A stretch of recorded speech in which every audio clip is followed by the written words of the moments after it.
Hello, today I am discussing a very interesting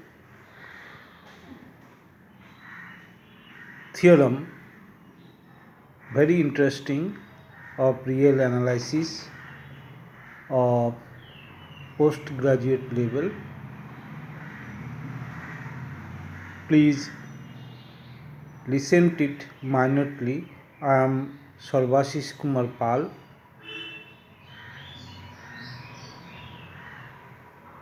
If x is greater than 0 and for any integer n is greater than 0, then y to the power n must be x. There have such n that y to the power n is equal to x. To prove it, we have to show there will have no contradiction. Y to the power n equal to x, there will have no contradiction.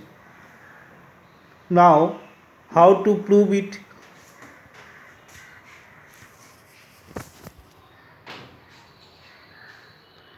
For every real x is greater than 0 and every integer n is greater than 0, there is one and only one real, only one, not so many, y such that y to the power n is equal to x. Proof that there is at most one such y is clear since y2 is greater than y1 is greater than 0.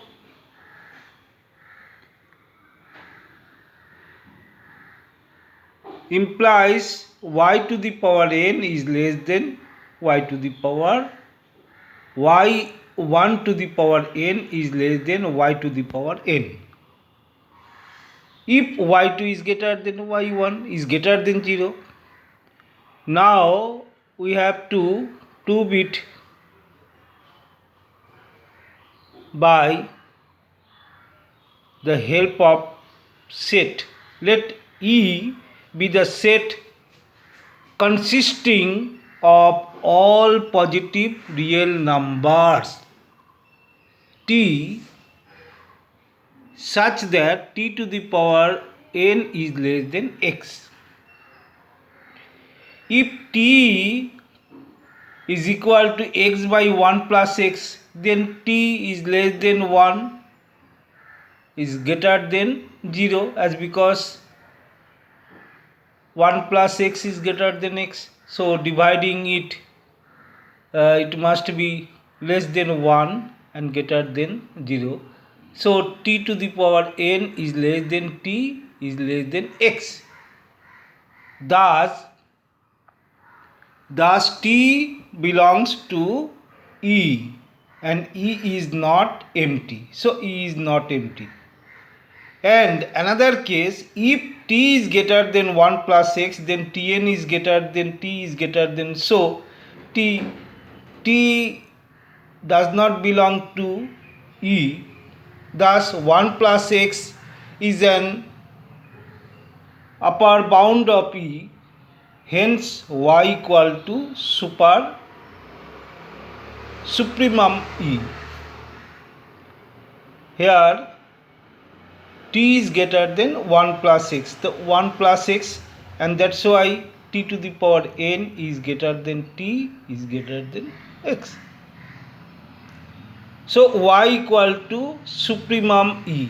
So here I think y is equal to supremum E means to prove that y to the power n is equal to x, we will show that each of the inequality yn is less than x and yn is greater than x leads to a contradiction. Then definitely y to the power n equal to x for a single value. If it less than, then does not show y to the power n is less than x and y to the power n is greater than x, and that will make contradiction. Now the identity b to the power n minus a to the power n is equal to the formula b minus a into b to the power n minus 1 plus b to the power n minus 2 into a. That's why plus a to the power n minus 1 yields that if you, since here a is less than b, and that's why if you put every instead of a, then b minus a into n to the power b minus b to the power n minus 1 is greater than this. If b is greater than a, and from here a, if you put the value of a, b, then this. Assume that y to the power n is less than x. Choose h so that h is less than 1 is greater than 0. Here h is less than x minus y to the power n by n y plus 1 n minus 1. Put y equal to a equal to y and b equal to y plus h, since b is greater than a, and that's why y plus h to the power n minus y to the power n is less than hx is y plus h n minus 1. How does it possible? From this formula, here b minus a means h, okay, and x, and b to the power n, b means here y plus h, okay. Then if h is less than 1, and that's why you can write this, and from this you can write x minus y to the power n. From where this is greater than this, okay. Now hence y to the power n h plus to the power n is less than x, and y plus h belongs to e. Since y plus h is greater than y, this contradicts the fact, as because we assume that y to the power n is less than x and y the supreme.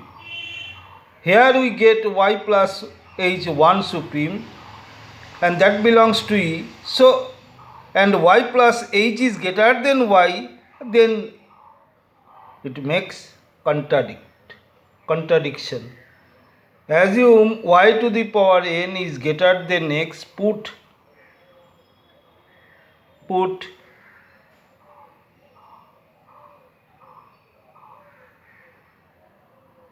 y to the power n, now y to the power n, and put k equal to this, and then 0 is less than k is less than y. If t is greater than equal to y minus k, then we conclude that y to the power n minus t to the power n is less than equal to y to the power n minus y minus k to the power n, as because t is greater than this. And from this again you apply this formula, so you get subtracting, that is k n y to the power n minus 1, and this equal to you assume this, and that's why thus t to the power n greater than x, t not equal to e, it follows that y minus k is an upper bound of e. But y minus k is less than y, then why y minus k is the upper bound, which contradicts the fact that y is the least upper bound. Hence y to the power n is equal to x, and that is the complete proof. Okay, thank you so much.